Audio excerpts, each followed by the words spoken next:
Assalamualaikum warahmatullahi wabarakatuh. Saya Suyono, Sarjana Pendidikan dari SMP Negeri 3 Madang Suku 1, calon guru penggerak dari Kabupaten Ogan Komering Ulu Timur, angkatan keempat.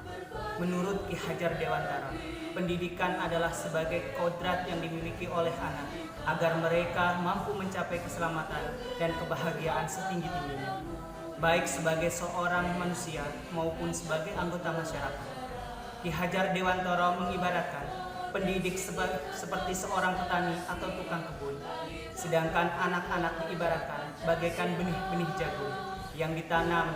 Bila biji jagung ditanam di tanah yang subur dengan mendapatkan sinar matahari dan perairan yang baik, maka biji jagung adalah bibit jagung yang kurang berkualitas, tetapi dapat tumbuh dengan baik karena perhatian dan perawatan dari petani.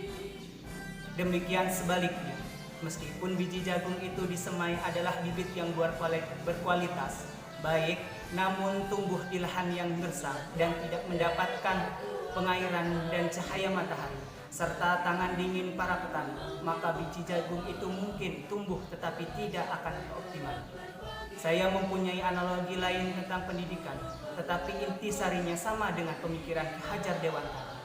Di sini saya mengibaratkan peserta didik sebagai tanaman bunga dan guru sebagai tukang kebun, pemelihara dan pemiliknya.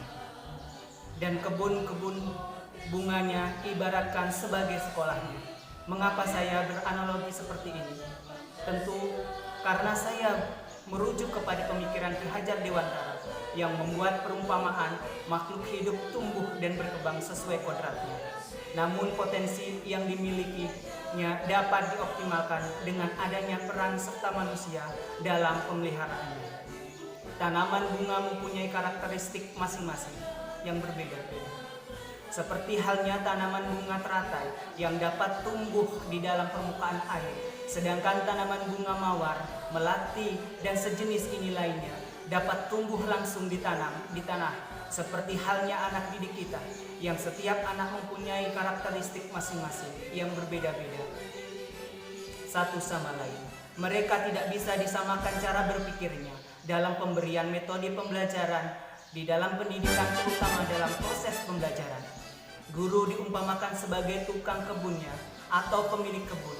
Dalam hal ini tukang kebun atau pemilik kebun tentu mempunyai banyak proses dalam menggali, memperhatikan dan merawat bunga-bunganya yang ada di kebunnya, agar dapat merawat dan memelihara dengan baik, sehingga tanaman bunga-bunga yang dirawat dapat tumbuh subur dan berkembang secara optimal, dan juga dapat memberikan manfaat yang banyak.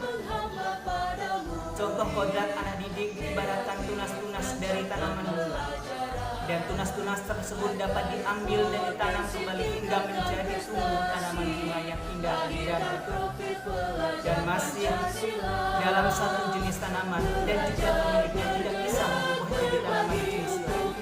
Seperti contohnya, tanaman bunga mawar akan tumbuh menjadi tanaman bunga mawar, dan juga tunas bunga melati akan tumbuh menjadi tanaman bunga melati.